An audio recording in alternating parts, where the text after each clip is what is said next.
ನಮಸ್ಕಾರ ವೀಕ್ಷಕರೇ, welcome to ನಮಸ್ತೆ ಇಂಡಿಯಾ ಕುಕಿಂಗ್ ಚಾನಲ್. ಇವತ್ತು ನಮ್ಮ ಚಾನಲ್ನಲ್ಲಿ ಹರಿಯಾಲಿ ಚಿಕನ್ ಕರಿ ಮಾಡೋದು ಹೇಗೆ ಅನ್ನೋದನ್ನು ನೋಡೋಣ. ಅರ್ಧ ಕೆಜಿ ಚಿಕನ್ ಅನ್ನ ಕ್ಲೀನ್ ಮಾಡಿ ಅರಿಶಿನದ ಪುಡಿ ಹಾಕಿ ತೊಳೆದಿಟ್ಟಿದ್ದೀನಿ. ಇದರಲ್ಲಿ ಅರ್ಧ ಸ್ಪೂನ್ ಉಪ್ಪು, ಅರ್ಧ ಸ್ಪೂನ್ ಅಚ್ಚ ಖಾರದ ಪುಡಿ ಮತ್ತು ಧನಿಯಾ ಪುಡಿಯ ಮಿಶ್ರಣ, 1/4 ಸ್ಪೂನ್ ಅರಿಶಿನದ ಪುಡಿ, ಒಂದು ನಿಂಬೆ ಹಣ್ಣನ್ನು ಪೂರ್ತಿಯಾಗಿ ಹಿಂಡ್ತಾ ಇದ್ದೀನಿ. ಈ ಗ್ರೇವಿಯಲ್ಲಿ ಟೊಮೆಟೊವನ್ನು ಯೂಸ್ ಮಾಡೋದಿಲ್ಲ, ಆದ್ದರಿಂದ ನಿಂಬೆ ಹಣ್ಣನ್ನು ಪೂರ್ತಿಯಾಗಿ ಹಾಕ್ತಾ ಇದ್ದೀನಿ. 1/4 ಕಪ್ ಮೊಸರು ಹಾಕಿ ಇದನ್ನು ಚೆನ್ನಾಗಿ ಮಿಕ್ಸ್ ಮಾಡಿ ಅರ್ಧ ಅವರ್ ನೆನೆಕಿಡ್ತಾ ಇದ್ದೀನಿ. ಅಂದರೆ ಮಸಾಲೆಯನ್ನು ರೆಡಿ ಮಾಡೋಕ್ಕಿಂತ ಮುಂಚೆ ನೆನೆಸಿದ್ರೆ ಸಾಕು.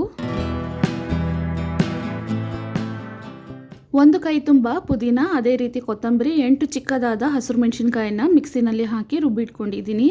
ಬಾಣಲಿಯಲ್ಲಿ 100 ml ಅಷ್ಟು ಸನ್ಫ್ಲವರ್ ಎಣ್ಣೆಯನ್ನು ಹಾಕಿದ್ದೀನಿ. ಎಣ್ಣೆ ಬಿಸಿ ಆದಮೇಲೆ ಉದ್ದವಾಗಿ ಕಟ್ ಮಾಡಿರುವ ಒಂದು ಮೀಡಿಯಂ ಸೈಜ್ನ ಈರುಳ್ಳಿಯನ್ನು ಹಾಕಿ ಲೈಟ್ ಕಂದು ಬಣ್ಣ ಬರೋವರೆಗೂ ಬಾಡಿಸ್ಕೊಬೇಕು.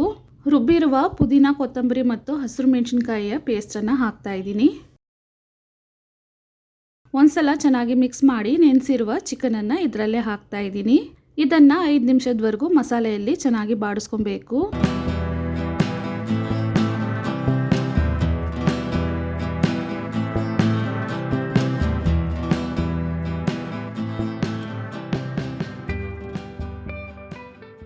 ಇವಾಗ 3 ಟೇಬಲ್ ಸ್ಪೂನ್ ಅಷ್ಟು ಶುಂಠಿ ಬೆಳ್ಳುಳ್ಳಿ ಪೇಸ್ಟನ್ನು ಹಾಕ್ತಾ ಇದ್ದೀನಿ.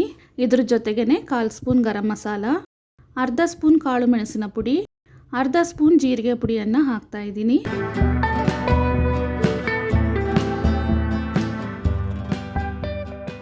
ಚೆನ್ನಾಗಿ ಒಂದ್ಸಲ ಇದನ್ನು ಮಿಕ್ಸ್ ಮಾಡಿ ತಟ್ಟೆಯನ್ನು ಹಾಕಿ ಮುಚ್ಚಿಟ್ಟು 2 ರಿಂದ 3 ನಿಮಿಷದವರೆಗೂ ಚಿಕನನ್ನು ಬೇಯಿಸ್ಕೊಳ್ತೀನಿ. ಮಿಕ್ಸಿ ಜಾರ್ನಲ್ಲೇ ಸ್ವಲ್ಪ ನೀರನ್ನು ಹಾಕಿ ಅದನ್ನು ಚಿಕನಲ್ಲಿ ಹಾಕ್ತಾ ಇದ್ದೀನಿ. ಚಿಕನನ್ನು ಇವಾಗ ಪೂರ್ತಿಯಾಗಿ ಬೇಯಿಸ್ಕೊಬೇಕು. ಇದರಲ್ಲೇ 4 ಚಿಕ್ಕದಾದ ಹಸಿರು ಮೆಣಸಿನಕಾಯಿಯನ್ನು ಹಾಕ್ತಾ ಇದ್ದೀನಿ. ಹಸಿರು ಮೆಣಸಿನಕಾಯಿಯ ಬದಲು ಅರ್ಧ ಕ್ಯಾಪ್ಸಿಕಮ್ ಅನ್ನು ಸಹ ಹಾಕೊಬಹುದು. ಸ್ವಲ್ಪ ಕಸೂರಿ ಮೇಥಿಯನ್ನು ಹಾಕ್ತಾ ಇದ್ದೀನಿ. ತಟ್ಟೆಯನ್ನು ಹಾಕಿ ಮುಚ್ಚಿಟ್ಟು ಚಿಕನನ್ನು ಪೂರ್ತಿಯಾಗಿ ಬೇಯಿಸ್ಕೊಬೇಕು.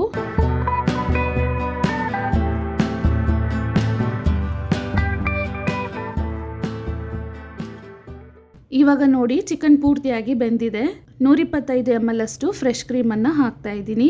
ಸ್ವಲ್ಪ ನೀರನ್ನು ಜಾಲಿಸಿ ಹಾಕ್ತಾ ಇದ್ದೀನಿ. ಒಂದ್ಸಲ ಚೆನ್ನಾಗಿ ಮಿಕ್ಸ್ ಮಾಡಿ ಸ್ಟವನ್ನು ಲೋ ಫ್ಲೇಮ್ನಲ್ಲಿ ಇಟ್ಟು ಇದನ್ನು 3 ನಿಮಿಷದವರೆಗೂ ಕುದಿಸ್ಬೇಕು. ಈ ರೀತಿ ಲೋ ಫ್ಲೇಮ್ನಲ್ಲಿ ಕುದಿಸಿದಾಗ ನಾವು ಹಾಕಿರುವ ಎಣ್ಣೆ ಎಲ್ಲ ಚೆನ್ನಾಗಿ ಮೇಲೆ ತೇಲ್ಕೊಂಬರುತ್ತೆ, ನೋಡೋದಿಕ್ಕೂ ಚೆನ್ನಾಗಿರುತ್ತೆ. ಇದಾದ್ಮೇಲೆ ಕೊನೆಯದಾಗಿ 1 ಮುಷ್ಟಿಯಷ್ಟು ಕಟ್ ಮಾಡಿರುವ ಕೊತ್ತಂಬರಿ ಸೊಪ್ಪನ್ನು ಹಾಕ್ತಾ ಇದ್ದೀನಿ.